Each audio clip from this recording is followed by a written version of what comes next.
18 লাখ হাজির পদচারণায় মুখর মক্কা, পবিত্র হজের আনুষ্ঠানিকতা শুরু, ইবাদতে মশগুল মুসল্লিরা। ছিনতাই, ডাকাতি আর খুনোখুনিতে ঢাকা এখন আতঙ্কের নগরী, ঈদ সামনে রেখে বেপরোয়া অপরাধীরা। ফরিদপুরের ভাঙায় বাস চাপায় মাহিন্দ্রার 5 যাত্রী নিহত, গুরুতর আহত আরও 4, 3 জনের পরিচয় মেলেনি এখনো।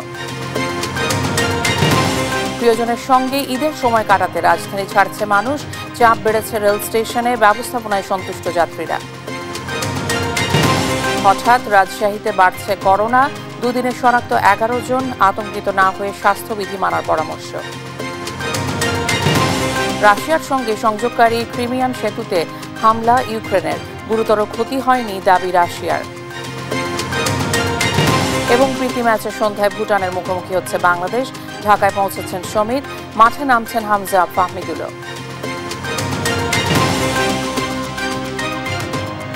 দেখছিলেন শিরোনাম, সংবাদ সকালের সঙ্গে আছি আমি ইশিকা আজিজ। পবিত্র হজের খবর। 18 লাখ মুসল্লির পদচারণায় মুখর এখন পবিত্র মক্কা নগরী। শুরু হয়েছে হজের মূল আনুষ্ঠানিকতা, আল্লাহর সন্তুষ্টি লাভে প্রার্থনায় মশগুল মুসল্লিরা। জোরদার করা হয়েছে নিরাপত্তা ব্যবস্থা। নাসরিন আক্তারের রিপোর্ট, জানাচ্ছেন আরবিদ আফসার। ধর্মপ্রাণ হাজিদের পদাচারণায় মুখরিত পবিত্র নগরী মক্কা। মহান আল্লাহর দরবারে হাজির হতে পেরে আবেগ ও আনন্দের কমতি নেই হজযাত্রীদের মনে। অনেকের কাছে এ যেন স্বপ্নের মতো। আজ শুরু হয়েছে হজের আনুষ্ঠানিকতা। এরই মধ্যে বিশ্বের বিভিন্ন দেশ থেকে আগত মুসল্লিদের হজ পালন সহজ করতে নানা প্রস্তুতি নিয়েছে সৌদি সরকার। তীব্র গরম থেকে বাঁচাতে নেওয়া হয়েছে কার্যকর ব্যবস্থা। রাস্তাঘাট শীতল রাখা থেকে শুরু করে প্রস্তুত রাখা হয়েছে জরুরি চিকিৎসা পরিষেবাও। জোরদার করা হয়েছে নিরাপত্তা ব্যবস্থা, ব্যবহার করা হয়েছে এআই প্রযুক্তিও।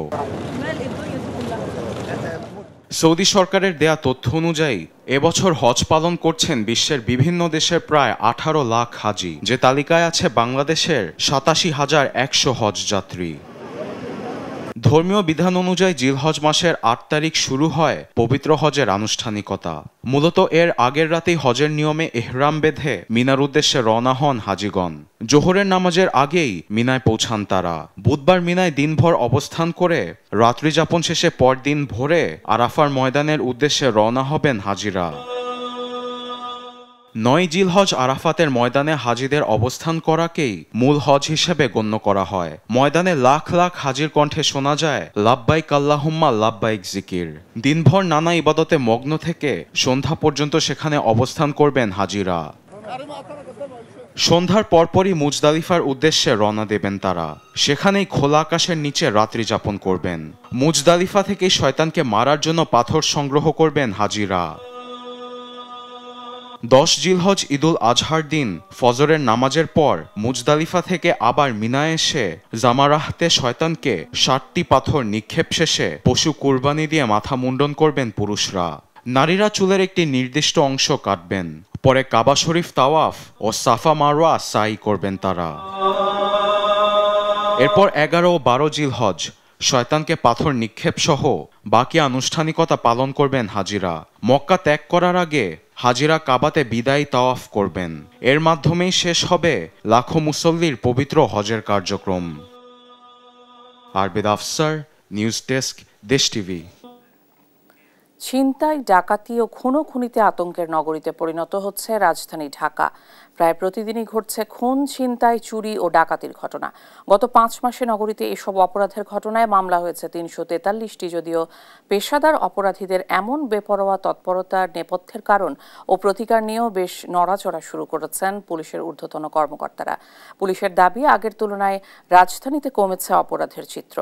দর্শক, বাকিটা দেখুন সহকর্মী শাহাদাত নিশাদের রিপোর্টে। রাজধানীর বাড্ডার গুদারাঘাট 4 নম্বর রোড। বিএনপি নেতা কামরুল হাসানকে এভাবেই ফিল্মি স্টাইলে গুলি করে দৌড়ে পালাচ্ছেন 2 ব্যক্তি। গেল 17 মে পাশাপাশি 2 এলাকা মোহাম্মদপুর ও ধানমন্ডিতে 15 মিনিটের ব্যবধানে 2টি খুনের ঘটনা ঘটেছে। সম্প্রতি রাজধানীতে ছিনতাইয়ের ঘটনাও কম নয়। এ চিত্র রাজধানীর মগবাজার, যেখানে দেখা যাচ্ছে প্রকাশ্য দিবালোকে চাপাতি দিয়ে ছিনতাইয়ের ঘটনা। ডিএমপির তথ্য মতে গত 5 মাসে খুনের ঘটনায় মামলা হয়েছে 105টি। ছিনতাইয়ের ঘটনায় মামলা হয়েছে 212টি আর ডাকাতির ঘটনায় 26টি। এর মধ্যে গত মাসে খুনের ঘটনায় 23টি, ছিনতাইয়ের ঘটনায় 35টি ও ডাকাতির ঘটনায় 2টি মামলা হয়েছে। রাজধানীতে প্রতিদিন গড়ে 2টি করে ছিনতাই আর 1টি করে খুনের ঘটনা ঘটছে। এর মধ্যে অনেকেই ভয়ে দ্বারস্থ হন না আইন শৃঙ্খলা বাহিনীর। আসছে ঈদুল আজহা, এ নিয়ে রাজধানীবাসীর চিন্তাও কম নয়। পকেটে টাকা নিয়ে পশুর হাটে যান অনেকে, কেউ আবার পশু কিনে থাকেন দুশ্চিন্তায় চুরি হয়ে যাওয়ার ভয়ে। ঈদকে ঘিরে এমন অনিরাপদ অবস্থা থেকে রাজধানীবাসীকে নিরাপত্তা দিতে কতটুকু প্রস্তুত আইন শৃঙ্খলা বাহিনী? এ নিয়ে ডিএমপি জানায়, ঈদকে ঘিরে জরুরি নিরাপত্তায় চালু রাখা হয়েছে হটলাইন নম্বর। ঈদের ফাঁকা ঢাকায়ও নিয়মিত টহল কার্যক্রম চলবে। রমজান এবং ঈদুল ফিতরে আমাদের যে পূর্ব অভিজ্ঞতা ছিল, সেই অভিজ্ঞতাকে কাজে লাগিয়ে আমরা ঈদুল আজহার জন্য নিরাপত্তা পরিকল্পনা সাজিয়েছি। আশা করি পূর্ববর্তী সময়ে যেভাবে মানুষ উৎসব এবং উদ্দীপনার মাধ্যমে ঈদুল ফিতর উদযাপন করতে পেরেছেন, একইভাবে ঈদুল আজহাও উৎসাহ উদ্দীপনা এবং ধর্মীয় ভাব গাম্ভীর্যের সাথে মানুষ পালন করতে পারবে। একই সঙ্গে পুলিশের তৎপরতায় রাজধানীতে অপরাধ আগের তুলনায় কমেছে বলেও জানান তিনি। তাতে দেখা গেছে অপরাধের একটা নিম্নমুখী প্রবণতা আমরা লক্ষ্য করি। শাহাদাত নিশাদ, দেশ টিভি, ঢাকা। ঈদযাত্রায় রেল স্টেশনে আজ ভিড় বেড়েছে। সকাল থেকে সময় মতো ছেড়ে যাচ্ছে ট্রেন। রাজধানীর কমলাপুর রেলওয়ে স্টেশনে যাত্রীরা জানান, শতভাগ অনলাইনে টিকিট বিক্রি হওয়ায় এবার ভোগান্তি কমেছে অনেকটাই। পাশাপাশি সময় মতো ট্রেন ছেড়ে যাওয়ায় শিডিউল বিপর্যয়ে পড়তে হচ্ছে না যাত্রীদের। রেলওয়ে কর্তৃপক্ষ 10টি বিশেষ ট্রেন চালানোর সিদ্ধান্ত নিয়েছে। বুধবার থেকে 9 দিন চলাচল করবে এসব ট্রেন। শিডিউল বিপর্যয় নিরসনে ঢাকাগামী 9টি আন্তনগর ট্রেনের বিমানবন্দর রেলওয়ে স্টেশনে যাত্রা বিরতি বাতিল করেছে বাংলাদেশ রেলওয়ে।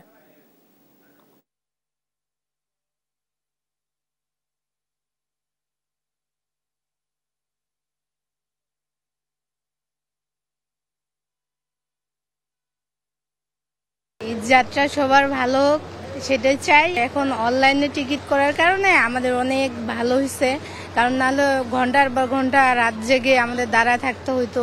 এখন ওই ভোগান্তিতে আমরা ভুগতেছি না। ট্রেনের যে অবস্থা দেখে মনে হচ্ছে যে লেট করার কথা না, মোটামুটি আমরা স্বস্তিতেই ঈদের যাত্রা সম্পন্ন করতে পারছি। আর রেল স্টেশনে এসে ভালো লাগতেছে যে মানে গ্যাঞ্জাম এখনো জ্যামটা মনে শুরু হয়নি, মানুষজন কিছু। রেলওয়ে স্টেশনে যাত্রা বিরতি বাতিল করেছে বাংলাদেশ রেলওয়ে।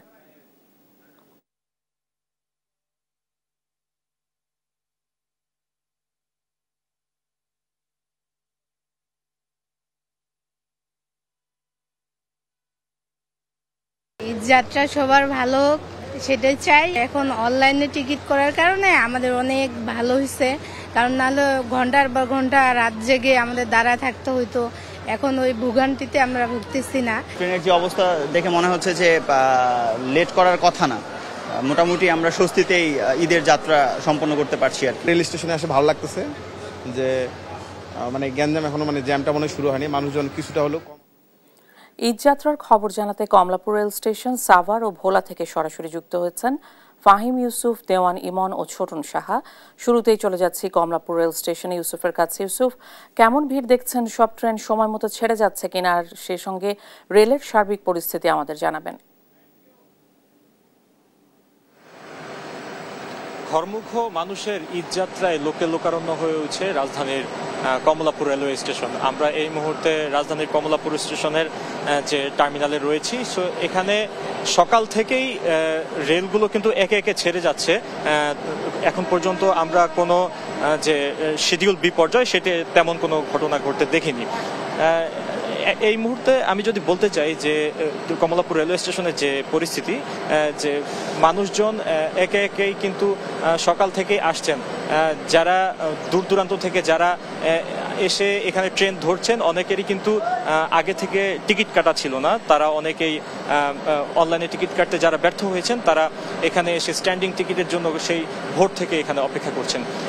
পাশাপাশি যে সকল যাত্রীরা এখন পর্যন্ত টিকিট পাননি, তারা কিন্তু অনেকেই কালোবাজারিদের খপ্পরে পড়ার কথা দু এক জায়গায় শোনা গেছে। কিন্তু আমরা রেলওয়ে কর্তৃপক্ষের সাথে কথা বলে যেটি জানতে পেরেছি, তারা আমাদের জানিয়েছেন এখন পর্যন্ত তেমন কোনো ঘটনা ঘটেনি। যদি ঘটনা ঘটে থাকে তাহলে তারা সেটি আইনানুগ ব্যবস্থা নেবে এবং আইনশৃঙ্খলা বাহিনী কিন্তু এখানে খুবই তৎপর রয়েছে। আমরা যেটি দেখতে পেলাম যে ম্যাজিস্ট্রেট এখানে এসে কালোবাজারির রোধে এবং নিয়মিত টিকিট চেকিংয়ে কিন্তু তারা জোর দিচ্ছেন। পাশাপাশি এখানে যে ঈদের যাত্রার যে সার্বিক অবস্থা, এটি মানুষজনের যে কথা সেটি হচ্ছে তারা বলছেন এখন পর্যন্ত তারা তেমন কোনো ভোগান্তিতে পড়েনি। সার্বিকভাবে একটি স্বস্তির ঈদ যাত্রাই এবার হচ্ছে বলে তারা আমাদের জানান। তো এই ছিল রাজধানী কমলাপুর থেকে সর্বশেষ। এখন আমরা চলে যাচ্ছি সরাসরি সাভার আমাদের সহকর্মী ইমনের কাছে। ইমন, সেখানকার যে বর্তমান অবস্থা সেটি আমাদের জানাবেন। ফাহিম, আপনাকে ধন্যবাদ। আমি এই মুহূর্তে রয়েছি সাভারের ঢাকার মহাসড়কে এবং এই সড়কটিতে কিন্তু আমরা সকাল থেকে দেখেছি যে অন্যান্য দিনের তুলনায় কিন্তু আজকে যানের যে পরিমাণ সড়কের যে যানবাহন সেটি কিন্তু অনেক বেশি রয়েছে এবং আমরা সকাল থেকে কিন্তু দেখছি যে যারা ঘরমুখ মানুষ রয়েছেন তারা কিন্তু এই যে সড়কে এসে কিন্তু তারা তাদের গন্তব্যের যাওয়ার উদ্দেশ্যে কিন্তু বিভিন্ন পরিবহনে তারা উঠছেন এবং যানবাহনের চাপটিও কিন্তু আমরা লক্ষ্য করছি যে অন্যান্য দিনের তুলনায় কিন্তু অনেকটাই বেশি। আর আজকে দুপুরের পর থেকে কিন্তু শিল্পাঞ্চলের বেশিরভাগ কারখানায় কিন্তু ছুটি ঘোষণা করা হবে এবং সেই সময় কিন্তু বাড়তি চাপের মুখে পড়বে এই পরিবহনগুলো এবং সড়কেও কিন্তু সেই চাপের সৃষ্টি হবে এবং তখন কিন্তু যানজটের একটি সংখ্যা রয়েছে। তবে এখন পর্যন্ত কিন্তু আমরা খবর নিয়েছি যে ঢাকা আরিচা এবং নবীনগর চন্দ্রা মহাসড়কে কিন্তু কোথাও কোনো যানজটের খবর পাওয়া যায়নি। তবে আশুলিয়ার যে বাইপাইল এলাকা রয়েছে ত্রিমুখী যে স্থানটি, সেখানে আমরা দেখেছি যে কিছুটা কিন্তু ধীরগতি রয়েছে যানজটের। তবে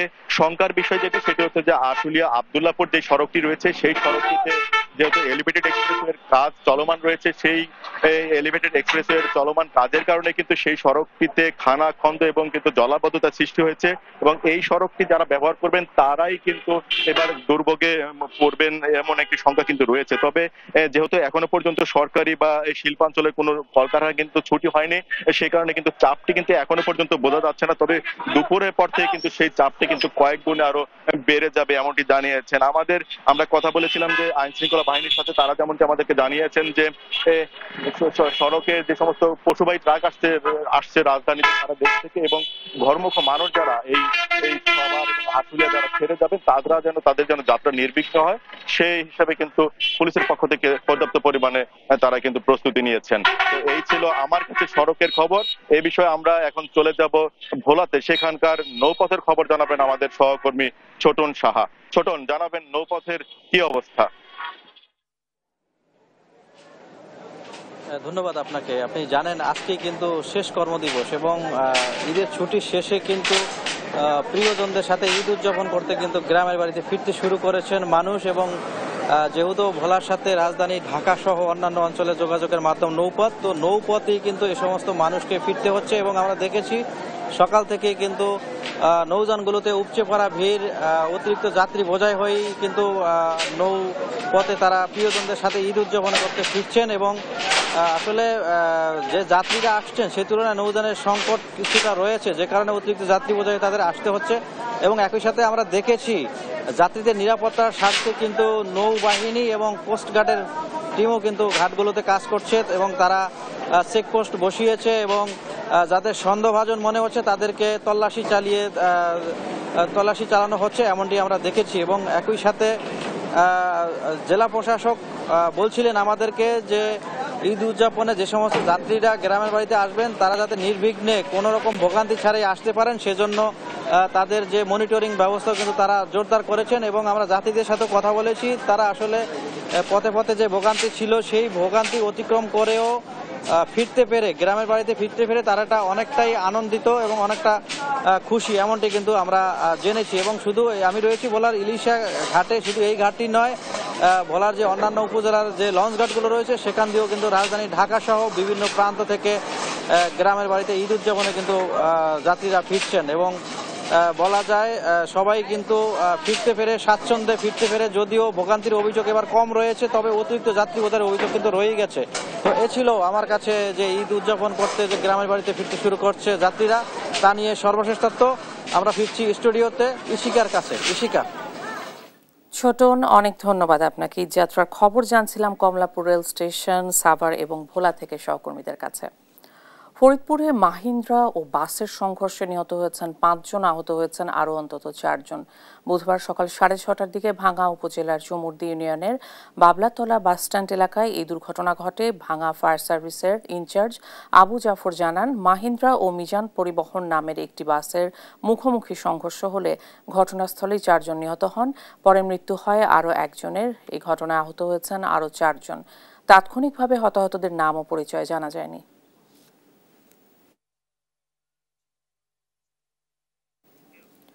ব্রাহ্মণবাড়িয়ায় গ্যাস সিলিন্ডারবাহী ট্রাকে আগুন লেগে বিকট শব্দে বিস্ফোরণ হয়েছে। ভোর 4টার দিকে বিরাসার এলাকার বাংলাদেশ গ্যাস ফিল্ডের প্রধান কার্যালয়ের সামনে এই ঘটনা ঘটে। এতে আশেপাশের 3 থেকে 4টি দোকান ক্ষতিগ্রস্ত হয়। এ সময় পুরো এলাকায় আতঙ্ক ছড়িয়ে পড়ে। ফায়ার সার্ভিসের 2টি ইউনিট প্রায় 2 ঘন্টা চেষ্টা চালিয়ে আগুন নিয়ন্ত্রণে আনে। ব্রাহ্মণবাড়িয়া ফায়ার সার্ভিসের উপপরিচালক নিউটন দাস জানান, ট্রাকটি খাদে উল্টে গেলে তাতে আগুন ধরে যায়। এতে গ্যাস সিলিন্ডারের অসংখ্য বোতল থাকায় বিস্ফোরণ ঘটে।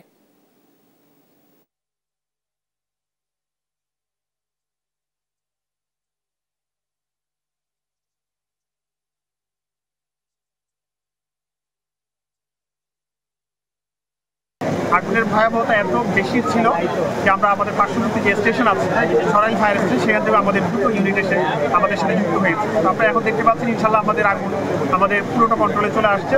এখন পর্যন্ত আমাদের কোনো যানবাহনের ক্ষয়ক্ষতি। হঠাৎ করেই রাজশাহীতে করোনা আক্রান্তের হার বাড়ছে। গত 2 দিনে নতুন করে শনাক্ত হয়েছেন 11 জন। এর মধ্যে চিকিৎসক আছেন 7 জন, ফলে উদ্বেগ আরও বেড়েছে। তবে চিকিৎসকরা বলছেন, আতঙ্কিত হওয়ার মতো পরিস্থিতি এখনো হয়নি। দিয়েছেন স্বাস্থ্যবিধি মেনে চলার পরামর্শ। কাজী শাহেদের প্রতিবেদন।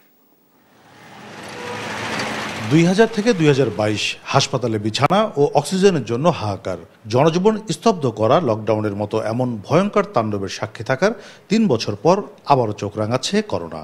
রাজশাহী মেডিকেল কলেজ হাসপাতালের তথ্য বলছে, 2 দিনে আক্রান্ত হয়েছেন 11 জন, যার মধ্যে চিকিৎসক 7 জন। হঠাৎ রাজশাহীতে করোনার এমন প্রাদুর্ভাবকে স্বাভাবিক মনে করছেন চিকিৎসকরা। নতুন ভেরিয়েন্ট হলেও এ নিয়ে আতঙ্কিত না হওয়ার পরামর্শ তাদের। ভ্যাকসিন দেওয়ার জন্য মানুষের রোগ প্রতিরোধ ক্ষমতাও আছে, সাথে আবার নতুন স্ট্রেন হওয়ার কারণে একটু অসুস্থ হচ্ছে। এখন পর্যন্ত কোন স্ট্রেন এটা আমরা বলতে পারবো না। এটা ঢাকায় করবে আর ঠিক করবে, তবে এটা খুব বিপজ্জনক না বলে মনে করতেছি আমি। রাজশাহী জুড়ে যখন আবারও করোনা চোখ রাঙাচ্ছে, তখন মেডিকেল কলেজ হাসপাতালও নিয়েছে প্রস্তুতি। অতীত অভিজ্ঞতা থেকে প্রস্তুত করা আছেন চিকিৎসক। আমাদের উপপরিচালক স্যারের নির্দেশনায় আমরা করোনার জন্য যে বিশেষায়িত আইসোলেশন ওয়ার্ড, সেটি সার্বক্ষণিক প্রস্তুত রেখেছি এবং যে কোনো পরিস্থিতিতে যদি করোনা পজিটিভ রোগী আমাদের এখানে ভর্তি হয়, আমরা তাদের সেবা দেওয়ার জন্য যা যা প্রয়োজন, সেই জনবল থেকে শুরু করে ওষুধপত্র, সেগুলো প্রস্তুত রেখেছি। তবে ছড়িয়ে পড়ার আগেই নাগরিক সচেতনতা বাড়ানোর পরামর্শ জনস্বাস্থ্যবিদদের। যারা বয়স্ক আছে, যাদের কোমরবিডিটি আছে, তাদেরকে একটু সতর্কভাবে চলাফেরা করতে হবে। আর হাসপাতালগুলোতে আপনারা দেখেছেন যে এখন যে ভ্যারিয়েন্টটা আসছে, তার মধ্যে আক্রান্ত আমরা রাজশাহীতে যেটা দেখেছি, তার মধ্যে চিকিৎসকই বেশি। উদ্বেগ বা আতঙ্কিত না হয়ে করোনা প্রতিরোধে সবাইকে এখন থেকে স্বাস্থ্যবিধি মেনে চলার পরামর্শ চিকিৎসকদের। কাজী শাহেদ, দেশ টিভি, রাজশাহী। পার্বত্য জেলা বান্দরবানের শেষ সময় জমে উঠেছে কোরবানি পশুর বাজার। বাজারগুলোতে ক্রেতাদের চাহিদার শীর্ষে রয়েছে পাহাড়ি গরু। যেসব গরু প্রাকৃতিক সব ধরনের লতাপাতা খেয়ে বড় হয়, ফলে এসব গরুর জন্য আশপাশের এলাকা থেকেও ক্রেতারা আসছেন বান্দরবানে। তবে বর্ষায় বাজারের বিভিন্ন জায়গায় কাদামাটি থাকায় কিছুটা অস্বস্তিতে পড়তে হচ্ছে ক্রেতাদের। সহকর্মী আবুল বাশার নয়নের রিপোর্ট জানাচ্ছেন শামীম হোসেন। কোরবানির আর মাত্র 2 দিন বাকি। শেষ সময় এসে বান্দরবান বালাঘাট বিলকিস বেগম উচ্চ বিদ্যালয় মাঠে জমে উঠেছে পশুর বাজার। এই বাজারে বিভিন্ন এলাকা থেকে কোরবানির পশু নিয়ে আসছেন ব্যাপারীরা। আসার পথে অনেকে সেরে নিচ্ছেন বেচাকেনার কাজ। বাজারেও রয়েছে প্রচুর গরু। জেলা শহর ছাড়াও নাইক্ষ্যংছড়ি, লামা, আলীকদম উপজেলায় জমজমাট পশুর হাট। ক্রেতারা জানান, পাহাড়ি গরুর মাংসের আলাদা স্বাদ থাকায় এসব গরুর চাহিদা বেশি। তবে বৈরী আবহাওয়া ও কাদামাটির কারণে ভোগান্তিতে পড়েছে মানুষ। আসলে অন্যান্য বছরের তুলনায় এবছরের গরুর দাম তুলনামূলকভাবে একটু বাড়বে, কিন্তু হয়তো শেষ পর্যায়ে গিয়ে আর একটু কমার সম্ভাবনা আছে। যদিও ক্রেতা বিক্রেতার উৎফুল্ল অবস্থা, এখানে সবাই আমরা আসছি গরু মাত্র দেখার জন্য। তবে আসলে বৃষ্টির কারণে সমস্যা হচ্ছে কাদা মাটির অবস্থা। দাম চাচ্ছে ক্রেতা 1,40,000 দিছি, দাম 1,20,000 হলে চালিয়ে দেবো। এখন এই বাজারে কিন্তু মানে কি বিক্রি করার জন্য আশা করতেছে। আমরা আজকে সকাল থেকে এখানে ডিউটি দিচ্ছি জাল নোট শনাক্তকরণ বুথ স্থাপন করার মাধ্যমে। এখানকার বান্দরবানের মানুষ তো বেশিরভাগ সহজ সরল, এই জন্য ওরা মানে জাল নোট খুব কমই চিনে। সকাল থেকে মিনিমাম এই পর্যন্ত 8-10 জন কাস্টমার টাকা আমরা চেক করে দিয়েছি। এদিকে কোরবানির বাজারগুলোতে বিশেষ সুরক্ষায় ভেটেরিনারি টিম, নকল টাকা যাচাই এবং ক্রেতা ও বিক্রেতাদের নিরাপত্তা নিশ্চিত করতে আইন শৃঙ্খলা রক্ষাকারী বাহিনীর সদস্য মোতায়েন করা হয়েছে। আমাদের ভলান্টিয়ার রয়েছে এবং আপনার যে টাকা গণার জন্য, যাচাই করার জন্য আমাদের ব্যাংক থেকে, ইসলামী ব্যাংক থেকে লোক আসছেন এবং প্রাণী সম্পদ অধিদপ্তর থেকে আপনার লোক আসছে যে গরু কোনো সমস্যা হলে এরা দেখতে পারার মতো ওরা আছে। আর এখানে প্রশাসনের লোকেরা রয়েছেন, বিভিন্ন ডিএসপি, এনএসআই, ডিজিএফআই, বিভিন্ন গোয়েন্দা সংস্থা রয়েছেন এবং থানা থেকেও আপনার টিম আসছেন। এবছর বান্দরবান জেলায় কোরবানির জন্য প্রায় 7,500 গরু এবং 6,500 ছাগল ও ভেড়ার চাহিদা রয়েছে বলে জানিয়েছে জেলা প্রাণী সম্পদ বিভাগ। News day.